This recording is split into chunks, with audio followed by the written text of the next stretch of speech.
po, water sign. Kumusta po kayo guys? Okay, so water sign, remind ko lang kayo na ang reading natin ay general reading lamang.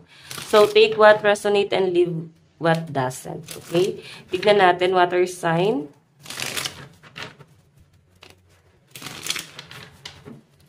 Okay, water sign.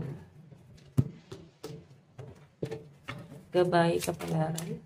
Okay, so guys, meron tayong compassion. Parang ang lakas ng energy ng mga water sign ngayon. Okay, para kayo na-recharge. Meron tayong creation. So, I think yung iba sa inyo, mapapahinga ka talaga ngayong araw, no? Kumbaga, napakahaba ng pahinga mo. May nakikita rin ako dito, guys, celebration. Baka meron kayong pupuntahang birthday, binyag, kasal. Okay? So, meron tayo, guys, achievement. Ayan, mukhang magkakaroon, guys, ng ano ba to? Approval. Kung nag-aayos ka ng visa, water sign, ayan, mukhang makukuha mo na yung visa, no? Sa mga nag-a-apply ng trabaho, eto na nga po. Mukhang ibibigay na po sa inyo. Meron tayong achievement. So, meron tayo, guys, compassion. Yung iba dito na para bang nagkasakit. Siguro, bumabawi kayo ngayon. Healthy lifestyle na lang yung kailangan din ng mga water sign, no? So, parang, ang kailangan nyo rito, parang kumain na lang kayo, guys, sa mga healthy food, exercise, pero hindi naman guys yung sobra-sobra, no? Yung tama lang, katamtaman lang, yung kaya lang isabay sa schedule, no? Like, kung sobrang busy mo naman, at least mga once a week. Pwede naman siguro or twice a week. Okay? So, sa mga nagkakasakit dito guys, ayan, nakikita ko na mukhang bumabawi ka ngayon. Okay, nakikita ko rin na parang napakasipag ng mga water sign ngayon. Okay, parang ang dami nyo guys inaasikaso, creation, may nakikita akong gamit dito. Ano ba to? Pautang ba to? May umutang ba kayo or basta may nakita akong utang dito? Kung kayo guys yung may utang, so hayan, maaaring may maniningil sa inyo ngayon. Kung ikaw naman guys yung nagpautang, I think parang feeling nyo water sign, iniiwasan ka nung pinautang mo. Okay, hindi sila guys, alam mo yon, parang hirap nila guys hagilapin. Hindi ka nila guys kinakausap. Okay, so eto ha, baka napapasubo kayo guys.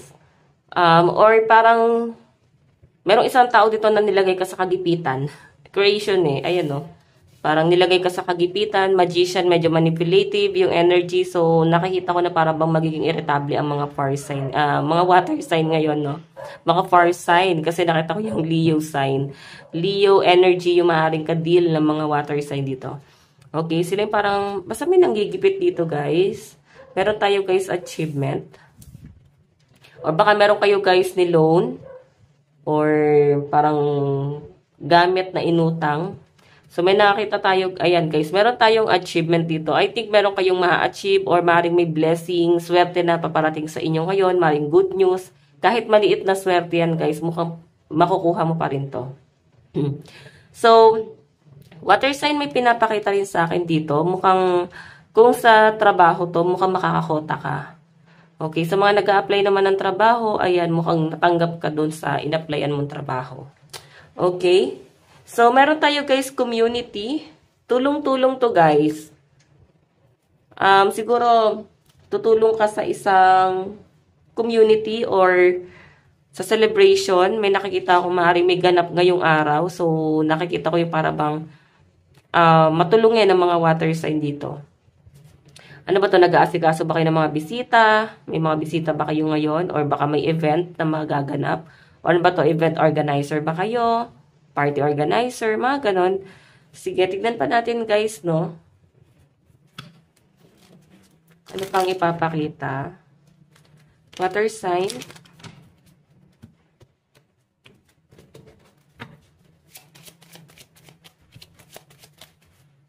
Meron tayong the clover.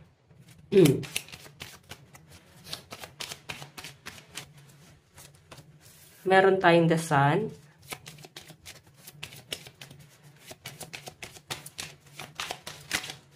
Okay. The tree. And the sickle. Oh.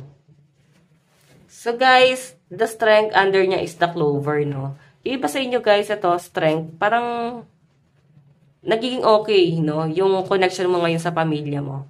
mararamdaman ng mga water sign ngayon na para bang may pagkakasundo-sundo, nagkakaisa,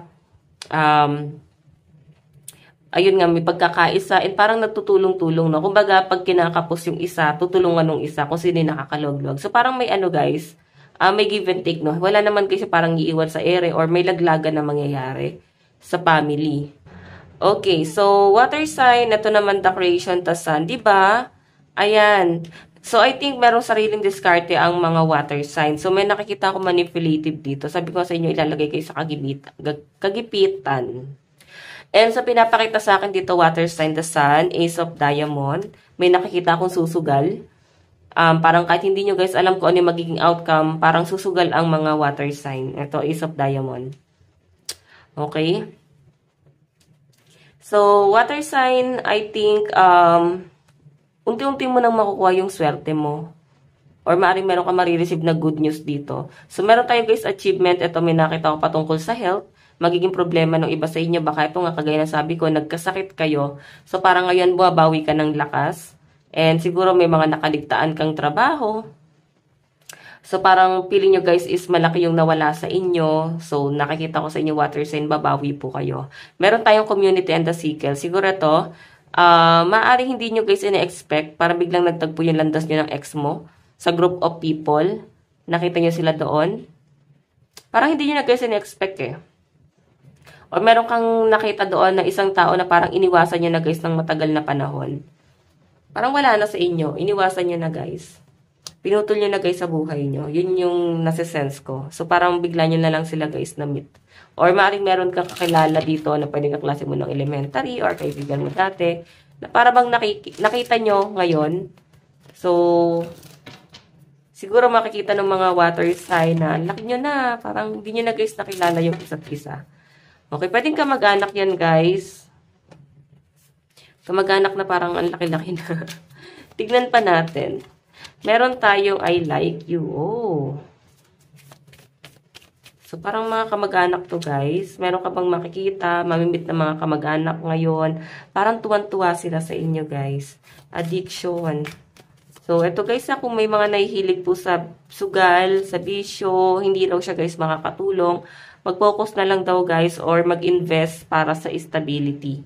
Okay, ito guys, so stability, security, permanence, growth, endurance, and flexibility. And siguro kasi ayaw i-pressure ng mga water sign yung kanilang sarili pagdating sa pere. Okay? Pero guys, may nakita ako kompetensya rito. Mararamdaman ng mga water sign na parang may gumagaya sa inyo or maaaring competitive ka rin naman. Pero hindi guys, ganun kaganda rin siguro. Kung sa business to, hindi ganun guys kaganda yung sales. Kasi marami kayong kakompetensya. Okay, tignan po natin advice. Lucky number mo 2, 31, 5, 10. Meron tayong release your blocks. So, I think ang daming blockages. Water sign, ang daming nagbablock sa energy mo. Especially kung paano ka mag-isip, no? Kung ikaw ay nag-overthink, baka kailangan, water sign. Huwag nyo nang i-block yung mga energy na yan. Okay? Parang, hindi nyo naman guys, kailangan i-block. Ang kailangan nyo dito is i-release nyo. Kasi pag binlock nyo, parang nag-set ka lang ng boundaries. So, parang naapektuhan ka pa sa bagay na yun. So, pag nirelease nyo, tinanggap nyo sa sarili nyo guys, na kailangan nyo na guys, tanggalin pa yun sa sarili nyo. Diba? Mas makakaluwag sa inyong energy. So, water sign, meron tayong clear your karma. So, iba sa inyo, nakaka-experience ka ba ng karma? O may sumumpa sa inyo? Or basta may kinakarma rito. Pero sinasabi rito guys, parang kailangan, para ma-overcome yan guys, malalaman nyo naman yun parang ang dami nyo guys, problema, struggle. So, siguro kailangan gumawa kayo guys ng kabutihan sa kapwa or kahit na kanino, para kahit paano, parang napagbabayaran nyo pa rin, no? Or parang, yun nga, dahil gumagawa ka ng mabuti, parang yun yung way para hindi kayo guys maapektuhan ng negative energy. So, may nakikita kasi ako guys, parang meron pa dito na parang pinagbabayaran yung karma nila.